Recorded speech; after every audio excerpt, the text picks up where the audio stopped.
Ilias, tu fais quoi là? Là, je suis en train de préparer le camion pour le Tour de France. Ça va être une bête de course. Ben, moi je pense que tu as besoin de conseils. Du coup, je t'invite à regarder l'émission qu'on a réalisée à l'écurie Acodis. Vas-y, montre-moi ça. Vas-y, installe-toi, je te montre ça après le générique.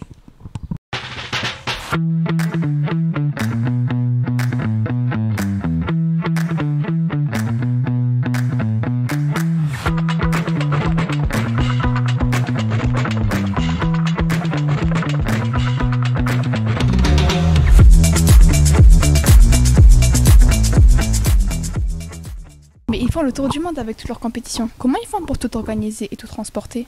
On a demandé aux responsables logistiques Anaïs et Charlène de Acodis, elles vont t'expliquer. Bonjour. Bonjour. Vous allez bien? Oui, merci, et vous? Je vais bien, merci. En quoi consiste votre travail au sein de l'écurie? Alors, mon métier, il consiste à m'occuper de tout ce qui n'est pas mécanique ou technique, donc c'est-à-dire la logistique, parfois le management, les plannings, etc. Comment gérez-vous le transport des voitures, du matériel et des membres de l'équipe sur les circuits du monde entier? Alors, moi, sur cette partie-là, je vais plutôt m'occuper des circuits européens. Donc, pour le transport de l'équipe, on transporte tout le matériel dans des semi-remorques. Donc, on a 2 semi-remorques qui font le championnat GT4, dans lesquels on charge tout le matériel, les voitures. Et ensuite, pour l'équipe, on se déplace en fourgon ou parfois en avion quand c'est des courses un petit peu plus loin, comme à Zandvoort ou à Spa en Belgique. Les pilotes se déplacent-ils principalement en transport privé ou prennent-ils aussi les transports publics? Alors là, il y a une double réponse dans le sens où on a des pilotes qui vont se déplacer en transport privé, donc ça peut être du jet privé, chauffeur, etc.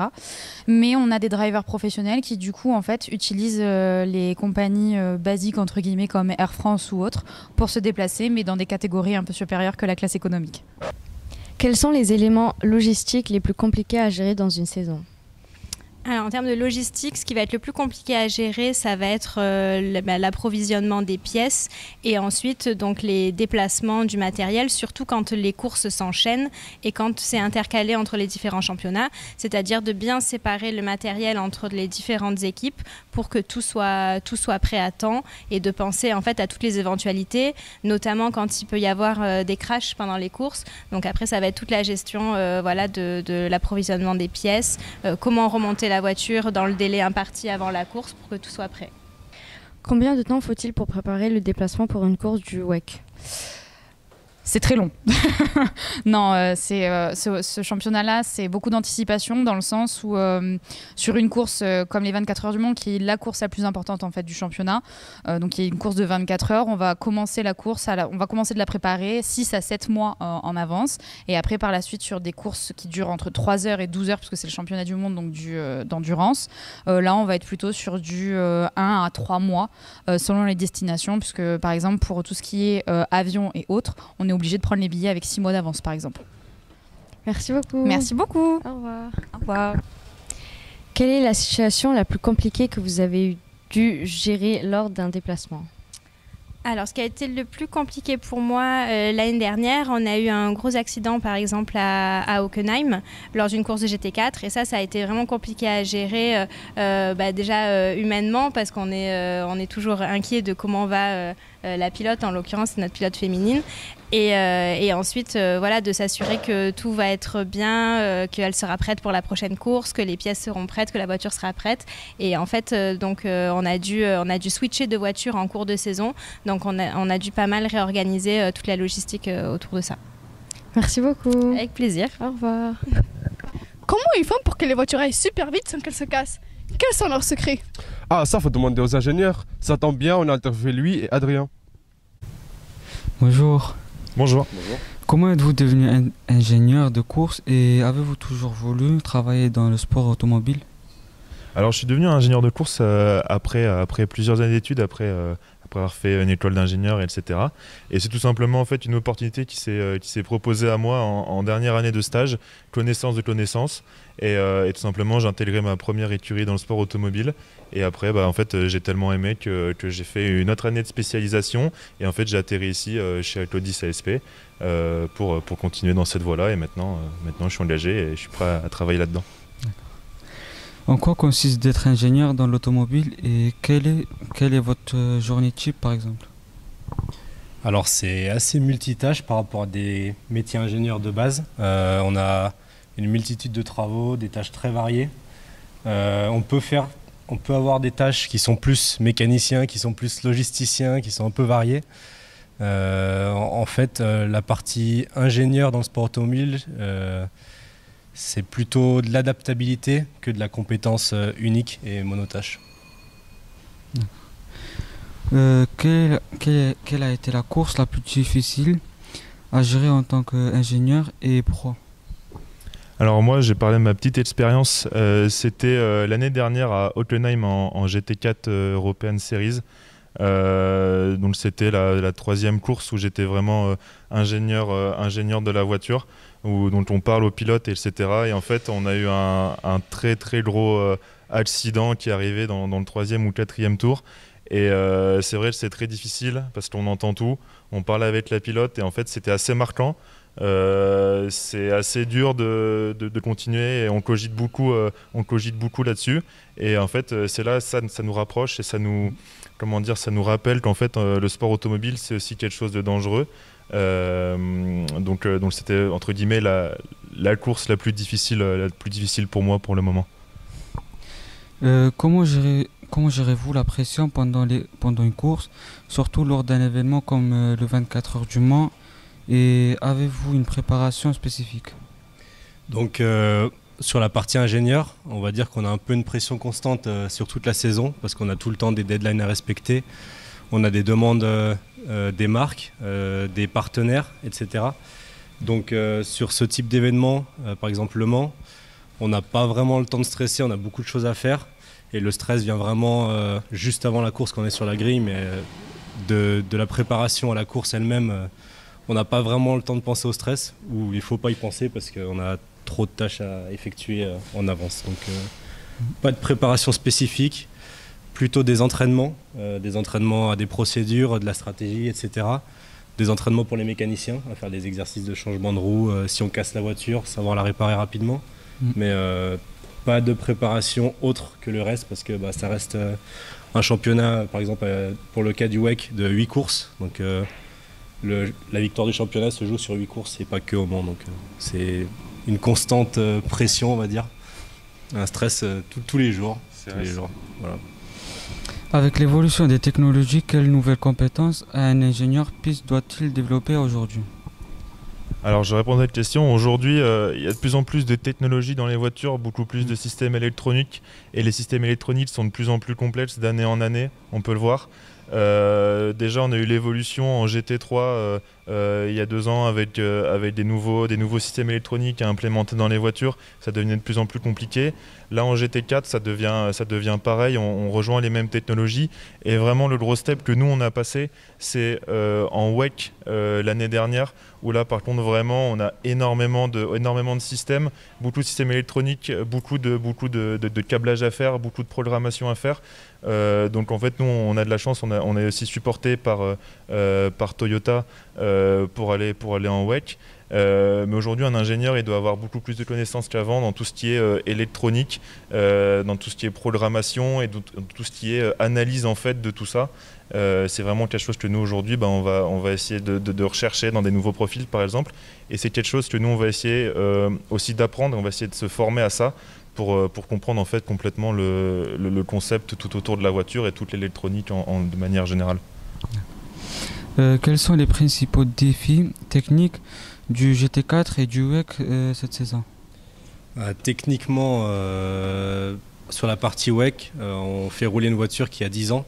Par rapport à d'autres voitures qui sont nouvelles, on a beaucoup plus de choses à faire marcher, de problèmes à régler, d'évolutions à apporter pour que la voiture puisse concourir en championnat du monde. Sur le GT4, on a des voitures qui ont subi des évolutions, donc on a des problèmes de fiabilité, on a des nouveautés, donc c'est tout le temps de la recherche dans le but d'être plus performant, d'arriver au bout des courses, de ne pas avoir d'accident et de performer toute la saison sur toutes les courses, que ce soit GT4 ou WEC, avec un peu plus de complexité en WEC de par le nombre de capteurs, comme a pu dire Louis, les nouveaux systèmes tous les ans, le nombre de personnes, parce qu'on est entre 30 et 40 sur une course, donc il faut que tout le monde fonctionne ensemble. Et ensuite, il y a un peu la vision du futur avec des prochains projets en cours qui nous prennent du temps et auxquels on doit répondre en parallèle des courses. Avez-vous déjà envisagé d'être pilote? Alors je pense que comme toute personne qui travaille dans le sport automobile, on se dirigeait tous vers un avenir de pilote au tout début. Mais en fait, en fonction des choix de vie, en fonction des destinées, etc., très peu deviennent pilotes en réalité. Donc en fait, on se rapproche vers le sport automobile et on regarde les métiers qui tournent autour de ce sport. Et en fonction de notre profil, on en choisit un. Et donc nous, Adrien et moi, on a choisi d'être ingénieurs. Certains choisissent d'être mécanos, certains choisissent de travailler dans la communication. Et en fait, bien sûr, on a tous rêvé d'être pilote un jour et on le rêve toujours un petit peu. Mais malheureusement, on ne peut pas forcément le faire maintenant. Ça ne veut pas dire qu'on ne le fera pas plus tard. Mais là, pour l'instant, on a décidé de travailler dans le sport auto et de travailler pour les pilotes et avec les pilotes, à défaut de pouvoir nous-mêmes piloter aujourd'hui.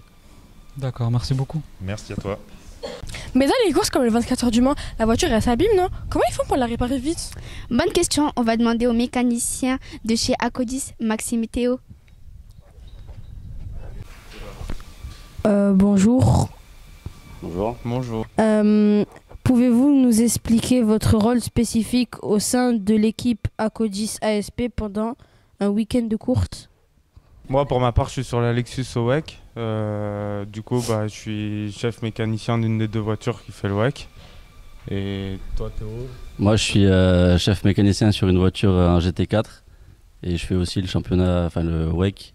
Et du coup, double championnat toute la saison. Quelle est la première étape de préparation d'une voiture avant une course d'endurance importante comme les 24 heures du Mans?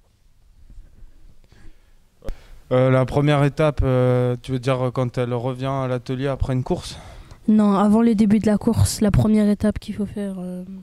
On fait toute une check de la voiture, on a des job lists, des feuilles comme tu as là avec plein d'items qui sont classés pour checker la voiture. Et il n'y a pas vraiment de... En fait, on est 5 mécaniciens sur la voiture, du coup, il n'y a pas vraiment de première étape. D'accord. On a une job list, on établit tous les points à faire sur la voiture importants et on se répartit les tâches pour que tout soit fait. D'accord. Avez-vous déjà eu une voiture qui a pris feu pendant une course ou alors avez-vous déjà eu un gros problème mécanique pendant une course? Moi, une voiture qui a pris feu, jamais. Problème mécanique, oui, malheureusement. Moi, voiture qui a pris feu, j'ai jamais vu non plus. Après, problème mécanique, il peut y avoir plein de choses. Faut que ce soit électronique même. Il y a plein de problèmes potentiels qui peuvent arriver pendant que la voiture roule. Donc, on essaie de limiter au mieux, au max, tous ces problèmes. Moi, j'ai une voiture qui a tapé à Misano en qualif. Oui, Misano. On la répare dans la nuit et le lendemain, quand ça roule, j'ai le capteur ABS, donc le capteur qui sert pour les freins sur les roues arrière, qui était mort. On l'a changé, il se trouve qu'il était mort aussi et on a perdu 3-4 tours malheureusement. Échangez-vous les mécaniciens pendant les 24 heures du Mans ou y a-t-il des rotations spécifiques? Combien de personnes sont nécessaires pour s'occuper d'une voiture pendant une course?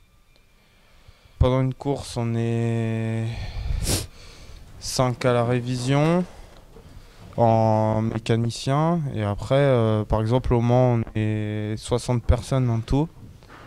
Si tu comptes les ingés, les mécaniciens, tout le staff.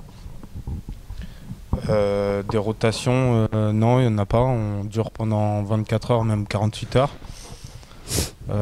Parce qu'on révise la voiture avant qu'elle parte.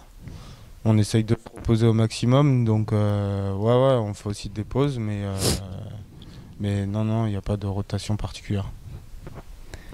Comment préparez-vous mentalement et physiquement avant une course aussi intense comme les 24 heures du Mans?